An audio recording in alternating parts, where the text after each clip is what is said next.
We're going to start off with Josh Fryar on the 10 and Will Kazmarek on the hash marks.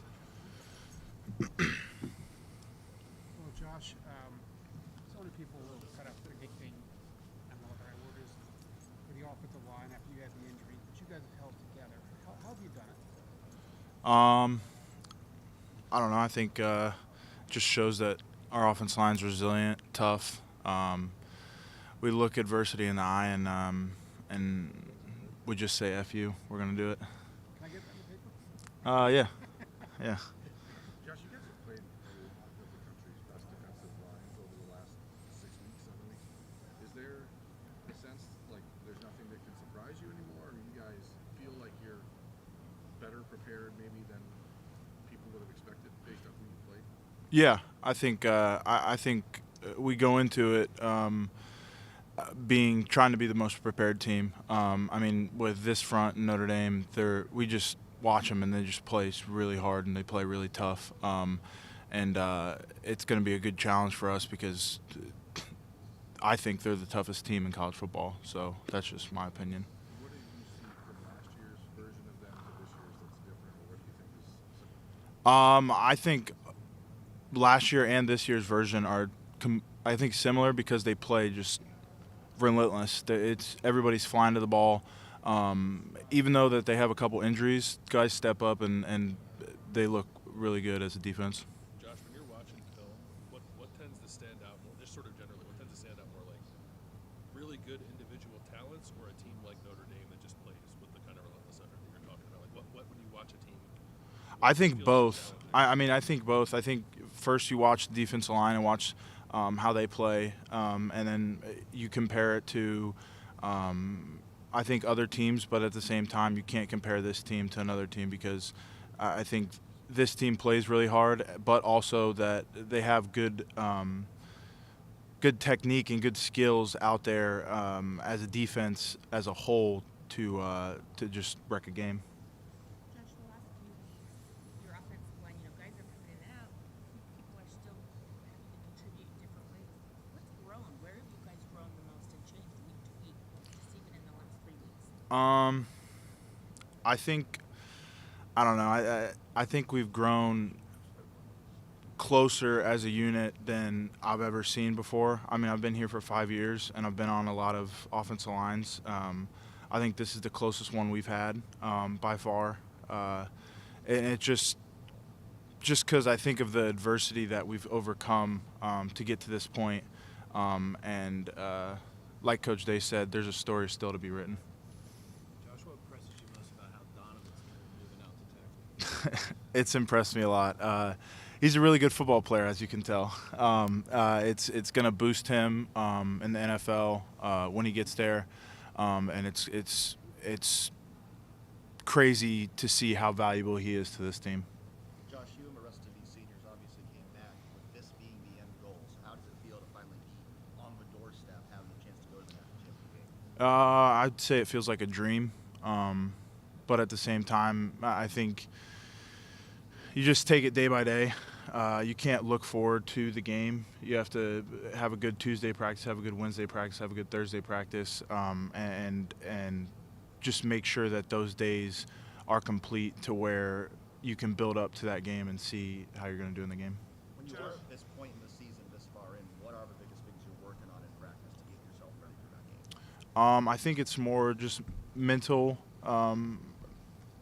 just seeing what the defense is, what their scheme is, and then also just making sure that you have the right technique for those defenders and stuff like that. Josh, I was talking to Donovan last week when y'all arrived in Dallas, and just talking about how all of you guys are hurt in some form or fashion. It has been a grind, hasn't it? I mean, just playing. What can you give me any insight on what's kind of hurting for an offensive lineman right now?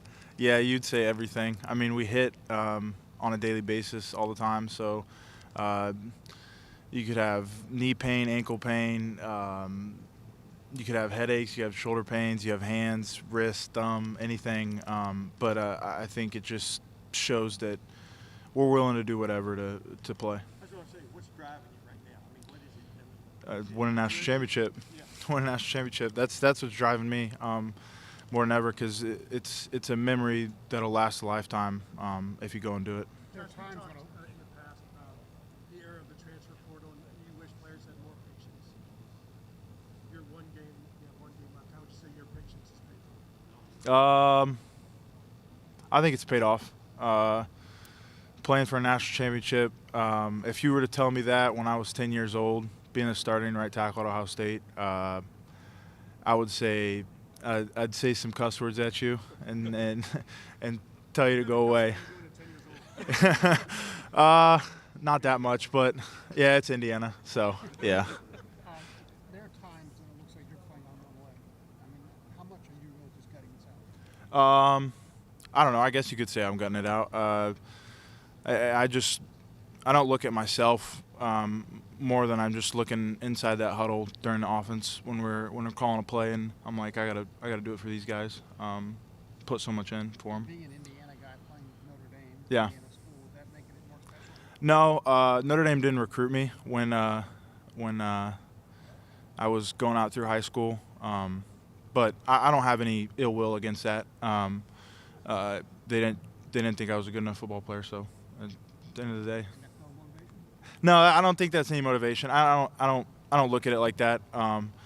Maybe that they recruited different guys in classes, but I don't look at it as any ill will. Every single person I've talked to this morning is like, oh my gosh, we're so tired. We're all exhausted. How in the world are you guys finding the mental strength to rest and recover over and over again? Like, what has this week been like, Monday, Tuesday?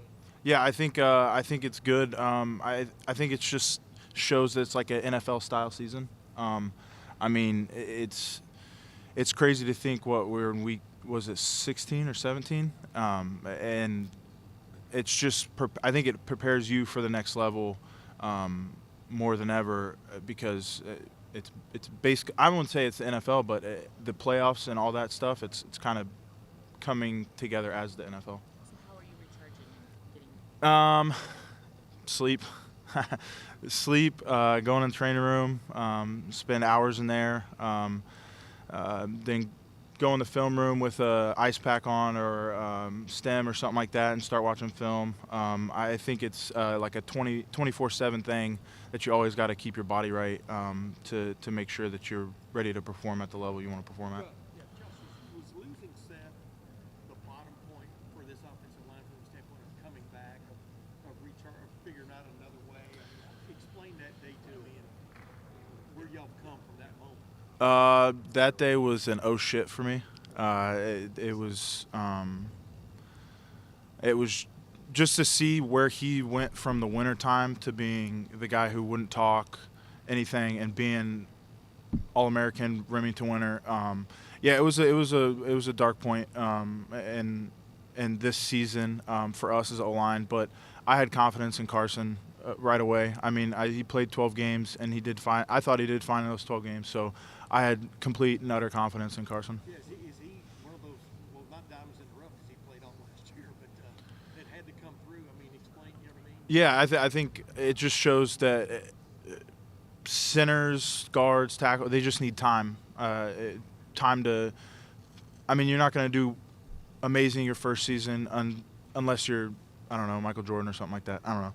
But it shows that it's just a development, and I mean our slogan is developed here. I mean, just to see him come from last season to this season, it's completely different. How has Justin Fry helped you develop over the last 3 years of a different offensive line coach?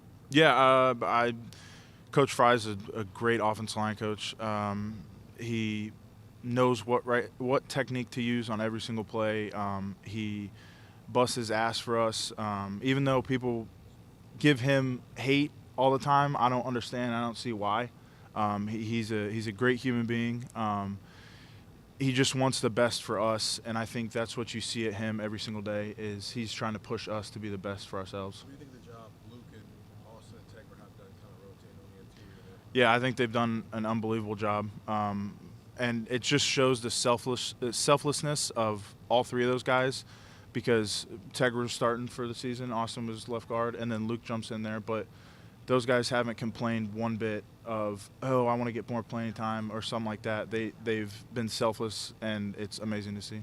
After the Cotton Bowl, Donovan Jackson said that Jack Sawyer called him and recruited him, tried to get some of these guys. What do you remember about Jack's role in trying to get everyone to come back and do this one more time? Yeah, I knew I was coming back, so that there was no recruiting for me. I was kind of on the outside of that because it was only my first year playing or first year starting. But I just remember just the fire in Jack's eyes. You see, because Ohio native, Ohio State guy, literally the Buckeye, I call him, and it's just the fire in his eyes of, hey, we can do this. We can go to a national championship and play for it. We just have to have everybody come back, and it was awesome to see. Thank you. Thanks, guys.